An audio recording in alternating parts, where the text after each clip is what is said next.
ఓం నమో హనుమతే నమః. అందరికీ నమస్కారం. ఈరోజు ఈ వీడియోలో మనం మహాఘోర పాపాలను కర్మలను నాశనం చేసే శ్రీ హనుమాన్ క్షమా ప్రార్థనా మంత్రాలను, వీటి యొక్క అర్థాలను మరియు వీటిని పఠించడం ద్వారా పొందే ప్రయోజనాలను తెలుసుకుందాం. ముందుగా మంత్రాన్ని చూద్దాం. అపరాధ సహస్రాణి క్రియంతే హర్నిసమ్మయ దాసోయమితి మాం మత్వా క్షమస్వ కపినాయక. మరొక్కసారి విందాం. అపరాధ సహస్రాణి క్రియంతే హర్నిసమ్మయ దాసోయమితి మాం మత్వా క్షమస్వ కపినాయక. అనగా రాత్రింబవళ్ళు నేను చేసిన వేల కొలదీ పాపాలను నన్ను నీ దాసుడిగా భావించి వానరుల వీరుడైన ఆంజనేయ నన్ను క్షమించి కాపాడుము.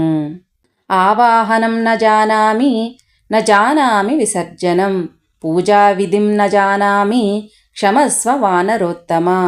మరొక్కసారి విందాం. ఆవాహనం న జానామి విసర్జనం పూజా విధిం న జానామి క్షమస్వ వానరోత్తమ.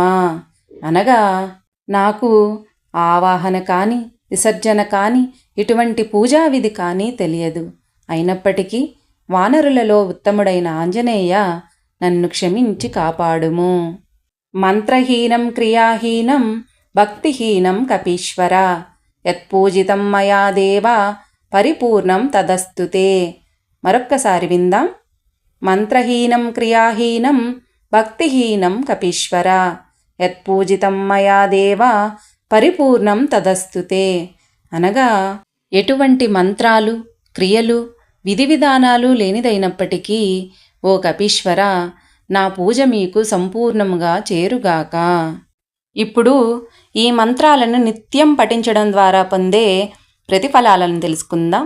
ఈ మంత్రాలను నిత్యం శ్రద్ధాభక్తులతో పఠించడం ద్వారా తెలిసి తెలియక చేసిన తప్పులు మహాపాపాలు తొలగిపోవును, సకల కర్మలు నాశనమగును, ఆంజనేయ స్వామి వారి అనుగ్రహంతో సుఖ సంతోషములు లభించును. ఓం నమో హనుమతే నమః.